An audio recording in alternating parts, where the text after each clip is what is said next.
Now, in Canada, we're known for three things: great healthcare, super expensive real estate, and a very high tax rate.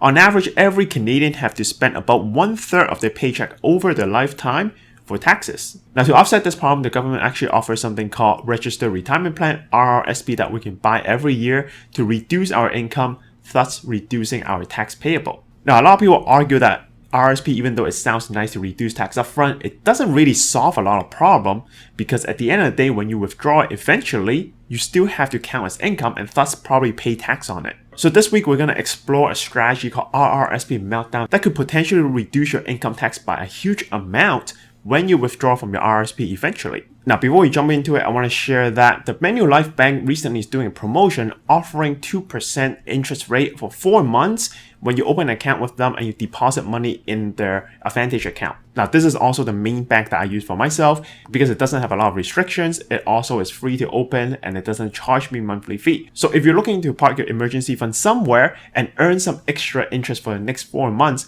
click the link in the description below to open your own account today. Now, this is not a paid promotion. However, if you use the link to open an account, it does link back to us. So we will be able to make a fraction of profit if you do open an account and deposit money in. All right, with that out of the way, let's jump into today's topic.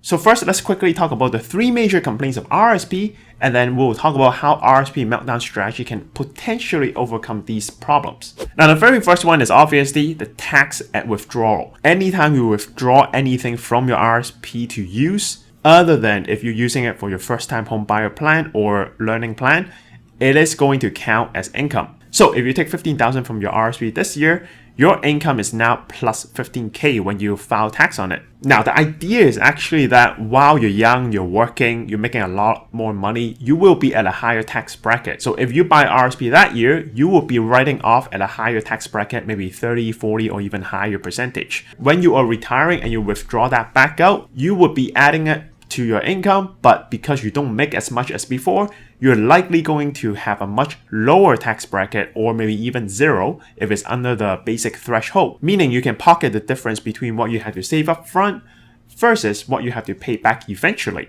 However, this doesn't apply to some people because they might have a lot of rental income by then, or investment income, or they have a businesses that's still giving them dividend, or side job that they're working. So in those cases, they might not necessarily be at a lower tax bracket. They might be at a similar tax bracket or maybe even higher. So they argue that at the end of the day, they still have to pay back the saving they got upfront, making it kind of meaningless for them. Now, yes, some people will argue there's a time value of money. You know, $5,000 you save up front is going to worth a lot more than the $5,000 you pay 20, 30 years down the road. That is totally true. However, for the simplicity of this video, we're just going to park that argument for later dates. Now, there's another major complaint is people were saying that by having too much RRSP, when you withdraw, it's going to reduce your benefit. So one of the main benefits that will get reduced potentially is the OAS, which is OH security. Now, the max OAS right now for 2021 is $618.45 per month. Now, you have to pay tax on it, and also there's a clawback mechanism if you make too much money. So for 2021, the clawback starts at around $79K net income. What that means is if you make more than the $79K, every dollar that you make above it, you have to pay back 15 cents of OAS until you pay everything back. On the screen, you see a summary chart showing you how much money net income you're making versus the OAS clawback you'll be facing. Now, the last biggest complaint is the auto withdrawal at age 71. So at age 71, your RRSP will turn into another account called RRIF automatically. It's called Registered Retirement Income Fund. You don't have a choice to opt out. This will happen with or without your consent. Once this turns into RRIF, there is a schedule, a table of a fixed percentage that you have to take out every year. So as you can see on the screen right now, I'm showing you the table right now is the RRIF schedule. Basically, every year what you have to do is take the value in your RRIF times the percentage of your age. That is the amount at minimum you have to take out from your RRIF. And just like RRSP, when you take that out, you will be paying tax on it. So this is a complaint for some people who have grew the RRSP to a big amount, and by 71, maybe they don't even need it because they have other income. They don't need to rely on it. They would like to save this for maybe their spouse or grandkids or whatever, but they can't do that because it will be forced into RRIF and they will be forced to take a portion of the income out even if they don't need it. Now, you can turn your RRSP into RRIF anytime you like, but 71 is the cutoff date because that's the time government say, well, it's time for you to withdraw some of that because we haven't been able to tax your gains because it's been sheltered for so many years. So now we want some of it back. So you're going to be forced to take it out and you'll be forced to pay tax on it. Now, for these three issues combined, for most people, majority of the people, it's actually not too big of an issue. Let's take OAS for example. It's very hard at retirement for you to make more than 79,000 net income after tax. And you have to make more than that to get clawed back. So this problem is actually not very applicable for most people. However, for a small group of people where their RRSP might be accumulating to a huge amount by the time they retire, or they have a lot of other sources of income that will be coming in, they will run into the three problems I described and will create a less than ideal situation for them. So this is where potentially RRSP meltdown strategy can be helpful and applicable to them. So then let's first talk about the concept behind the strategy, and then we'll look at some numbers and comparison in different scenarios. Okay, so first, what is the concept behind RRSP meltdown? So long story short, what we're trying to do here is create an interest payment where we have to pay interest for the purpose of investment. So then we can withdraw the exact same amount from our RRSP, thus shifting our tax to capital gain instead of income, making it more tax efficient overall. Now, if that sounds confusing, don't worry about it. I'm going to walk you through some example and scenarios to illustrate what we're doing with this. Now, before we go into example, just a heads up. To keep the following scenario, because there's a lot of math inside and a lot of numbers, to keep things simple, I'm going to omit the fact that OAS payments have to be taxed and we have to pay tax on it. This is just to keep the calculation more simple so I can just illustrate the difference in scenarios when it comes to your own situation scenario if you want to do it yourself. Okay, so let's look at a hypothetical client case. Let's say Bob here is 51 years old. He has 100K in RRSP right now, growing at 7%. So this year, he would have made 7,000 in his RRSP. So first, let's look at what happens if he keeps growing his 100K in RRSP at 7% a year into his RRSP and he never touches it. And what will happen when it's 20 years later when he turns 71? His RRSP after 20 years would have worth $386,968. So since he's 71, his RRSP would automatically turn into RRIF. According to the RRIF table, his withdrawal rate is now at 5.28%. So take as 386,000 times 5.28%, he would have to withdraw $20,431 for that year. So let's say Bob by then is in a situation where he has maybe a side business that's still giving him some sort of income. Let's say his income is 100K, not counting the RRSP. With the withdrawal of RRSP, his total income would now be $120,431 when he files tax. So using a simple tax calculator, he would have to pay $33,292 in tax for this year if he had kept his RRSP keep growing and then be forced to take it out at 71 plus all his other income. Let's next compare to what if he melts down his RRSP. So let's say Bob here wants to melt down his RRSP and all he wants to do is take out his 7% gain from his 100K RRSP every year. So then his RRSP will keep at 100K. So to use the RRSP meltdown, what we're going to do here is actually to borrow an amount big enough so then we have to pay $7,000 a year in interest payment. Now let's say interest rate right now is 3.5% either because it's an investment loan or we're using our HELOC. If we do the math and take 7,000 divided by 3.5%, it will give us 200,000 exactly. Now looking at the tax situation, it looks something like this. Now, one side, we're taking out RRSP, so it's going to count as our income for that year. So our tax is going to be plus 7,000 when it comes to our income. However, on the other side, because our interest payment is now also $7,000, we can write off the $7,000 since it's used for investment purpose. So now our tax actually cancels out each other because one side is plus 7,000, the other side is minus 7,000. In the end, we didn't pay any tax to withdraw this RRSP. But that's not it. We still have the 200,000 that we have to look at. It's gonna be borrowed out and it's gonna be invested. Now let's say here we're gonna invest in the exact same thing as our RRSP. So it's also gonna give us 7% here. By the time Bob turns 71, this is what his situation looks like. His RRSP stayed at 100K because we kept withdrawing all the 7% gain every year. His 200,000 will now be worth 773,000. Now we still have to pay off the 200,000 that we borrowed because we didn't pay any principal for the last 20 years. This will give us 573,000 left in our investment account pre-tax. So now he's 71 again, and this is what his tax situation looks like. First of all, he will still have to take out 5.28% from his RRSP, which is going to be $5,280.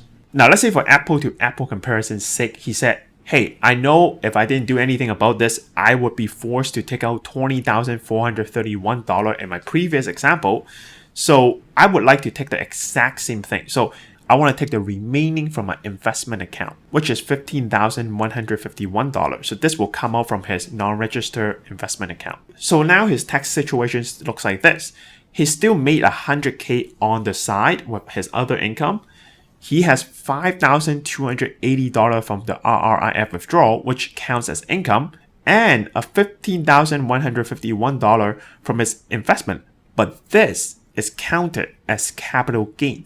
So only 50% of this amount is added to the income and taxed that way. His tax is actually $30,297, which if we just look at tax to tax comparison, he actually paid $2,995 less in tax. However, we can do one better here. We can aim to completely melt down our RRSP account over the 20 years. Now, before we move on, if you haven't joined my private group, make sure you click the link in the below, request to join. We have almost 3,500 members in there. We have a lot of professionals spread across different fields. So if you want to ask questions, get some opinions, or get some exclusive contents, make sure you join below. So same thing as before, 100K RRSP earning 7% return a year. Instead of just melting the 7% gain that we wanted to do in the first place, we're actually going to incur a bigger interest payment trying to actually cut into the 100K that's sitting into the RRSP. So using a financial calculator, assuming everything is the same, we make 7% a year, we have 20 years, we start with 100K, we want the future value to be 0, we would have to withdraw $9,439.29 a year from our RRSP, so that even though it's growing at 7%, it will be 0 in 20 years. Now using the same concept, take the $9,439 divided by 3.5%, that would have given us $269,000. So what that means is instead of borrowing 200K in this scenario, if we borrow $269,000, invest it for 20 years and pay that interest payment, we would be able to drain our RRSP account from 100K to 0. So in 20 years, this is what it looks like. Bob's 100K RRSP will turn into $0. We've drained everything. The $269K would grow at 7% a year to $1.04 million pre-tax. Now pay off the loan of $269K, he will still net $773K. Now at 71, this is what his situation looks like. 100K still as other income that's coming from other businesses. Now he can choose to withdraw any amount from his investment account as he wish. Let's say he want to withdraw the exact same amount from his first scenario where his RRSP never melted down and it kept growing. So 100K would be his income, and then $20,431 would be his capital gain from his investment account. His tax would look like this, which is $29K in total tax. So this is a very simplistic and generalized example just to show you how the math can potentially work to your favor if you choose to implement this strategy. However, now I want to talk about the downside of the strategy and talk about who is suitable to use this and who is not. So first of all, let's talk about downside, which there are actually quite a few. Number one is interest rate fluctuation. In the example, we assume 3.5% interest rate. This is unlikely to be true over the next 20 years. So interest rate will fluctuate, which means interest payment will fluctuate, which also means RRSP withdrawal amount will fluctuate as you go year to year. Now, second downside to this is at the end of the day, you have to leverage to invest to make this work. So this is definitely not for everyone. Now you might say, well, what if I leverage and I go buy a rental property instead of investing into, in a stock market or funds? It could work, but it won't work as well because one of the downside with rental property is you will generate rental income. So the income itself have to be taxed every year as well, which will add to your tax bill every year, which is counterproductive for what you're trying to do here. So rental property can also work, but for the best outcome, you want to probably park it into a stock market investment, and that will give you capital gain. Now, the third downside is investment volatility risk, because market does go up and down every day and it can get quite volatile. So if you're going to ever do this, if you ever leverage, I highly recommend you stick to a more conservative investment. Don't go crazy. Aim for 4 to 6% or just a little bit higher than what your interest rate is, because your gain is already magnified when you leverage, but so will your loss. So keep that in mind. Now, the fourth downside is unpredictability when it comes to your meltdown rate.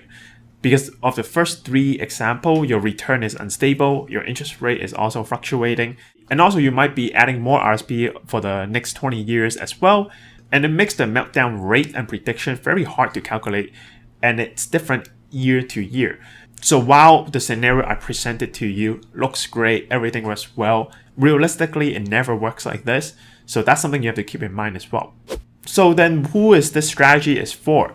It's really designed for a specific group of people. So number one is if you have high passive income, or you project yourself to have high passive income by the time you're 65 to 71 plus, usually that's when you retire, then that's something you want to consider.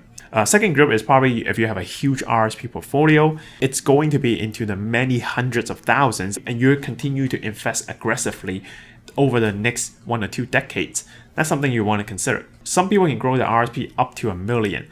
And if you look at the RRF table schedule, that's going to be a lot of income you're forced to withdraw every year and pay tax on. Now, the last group is if you have a business or a very luxurious pension plan, something in place that you know you're going to get a very steady and high amount of retirement income, and you also worry about your substantial RSP portfolio being forced to withdraw and then together add to a very high income rate, then you might also want to consider this strategy. But then again, like I said, always consult with your advisor or accountant, do some math, do some projection together, and really assess your investment style, risk tolerance, everything combined together to really get a picture of whether this strategy is suitable for you or not. So what I want to hear from you is what you think about this strategy. Do you think it's suitable for you? Or is there some other problem you see with it? Or you have a better way of doing things? If you do, let me know in the comment below. I look forward to hear from you.